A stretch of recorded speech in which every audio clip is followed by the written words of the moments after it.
నేటి సమాజంలో అసలు ఏం జరుగుతుందో అర్థం కాని పరిస్థితులు తయారయ్యాయి. తరచూ ఏదో ఒక ప్రాంతంలో దారుణమైన ఘటనలు చోటు చేసుకుంటున్నాయి. ముఖ్యంగా హత్యా ఘటనలు ఎక్కువైపోయాయి. ఇంకా దారుణం ఏంటంటే న్యాయం చెప్పే జడ్జీలపై కూడా దాడులు జరుగుతున్నాయి. మరికొన్ని సందర్భాల్లో వారిపై హత్యలకు కూడా పాల్పడుతున్నారు. కొన్ని నెలల క్రితం న్యాయమూర్తిని కొందరు దుండగులు నడి రోడ్డుపై కాల్చి చంపిన సంగతి తెలిసిందే. అలానే మరో ప్రాంతంలో ఇద్దరు దంపతులైన లాయర్లను కూడా నడి రోడ్డుపై కత్తులతో దాడి చేసి అత్యంత దారుణంగా చంపారు. ఇది ఇలా ఉంటే తాజాగా ఏకంగా కోర్టులోనే ఓ జడ్జి హత్యకు గురయ్యారు. ఓ పోలీస్ కోర్టులోనే జడ్జిని కాల్చి చంపేశారు.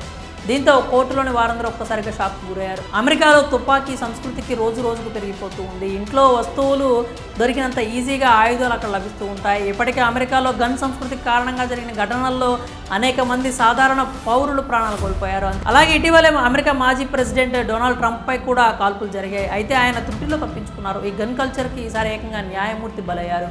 న్యాయమూర్తిపై ఓ పోలీసు అధికారి బుల్లెట్ల వర్షం కురిపించాడు.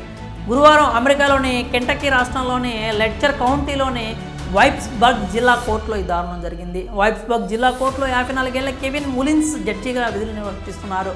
గురువారం ఆయన ఛాంబర్లోని లెడ్చర్ కౌంటీలో పోలీసు అధికారి అయిన షాన్ ఎం స్టైన్స్ జడ్జిని కాల్చి చంపారు. ఈ ఘటనపై సమాచారం అందుకున్న పోలీసులు అక్కడికి చేరుకున్నారు. అంతేకాక పక్కనే ఉన్న పాఠశాలలోని విద్యార్థులను వెంటనే ఇళ్లకు పంపిణీ చేశారు.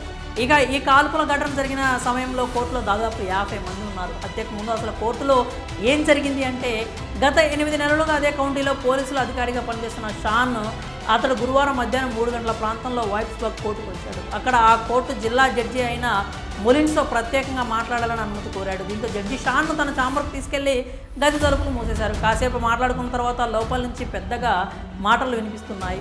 అలా చాలాసేపు వాళ్ళిద్దరి మధ్య గొడవ జరిగిందని బయట కూర్చున్న వ్యక్తులు తెలిపారు. కాసేపటి తర్వాత లోపల నుంచి కాల్పుల శబ్దం వినిపించింది. ఆ తర్వాత తలుపు తీసుకొని షాన్ బయటికి వచ్చి పోలీసులకు లొంగిపోయాడు. అతన్ని అరెస్ట్ చేసిన పోలీసులు ఛాంబర్ లోపలికి వెళ్లి చూస్తే బుల్లెట్ల గాయాలతో రక్తపు మడుగులో జడ్జి పడి ఉన్నారు. ఈ హత్యకు సంబంధించిన పలు విషయాలను కెంటకీ రాష్ట్ర పోలీసు అధికార ప్రతినిధి మ్యాట్ గెహార్ట్ శుక్రవారం వెల్లడించారు. అయితే జడ్జిని షరీఫ్ షాన్ చంపడానికి గల కారణాలు మాత్రం ఇంకా తెలియరాయలేదు. ఏ విషయం మీద జడ్జి షరీఫ్ల మధ్య తీవ్ర వివాదం అనేది చెలరేగిందనేది తెలుసుకుంటున్నారు. షరీఫ్ను అరెస్ట్ చేసి పోలీసులు హత్యానేరం కింద కేసు నమోదు చేశారు. దర్యాప్తు మొదలుపెట్టారు. నిందితుడిని విచారించిన తర్వాత అసలు విషయాలు తెలుస్తాయని పోలీసులు తెలిపారు. మొత్తంగా కోర్టులోనే జడ్జిని కాల్చి చంపిన ఘటన స్థానికంగా కలకలం రేపింది. మరి ఇలాంటి దారుణ ఘటనలు అరికట్టేందుకు ఏం చేయాలి? మీరేమనుకుంటున్నారో మీ అభిప్రాయాన్ని కామెంట్స్ రూపంలో తెలియజేయండి.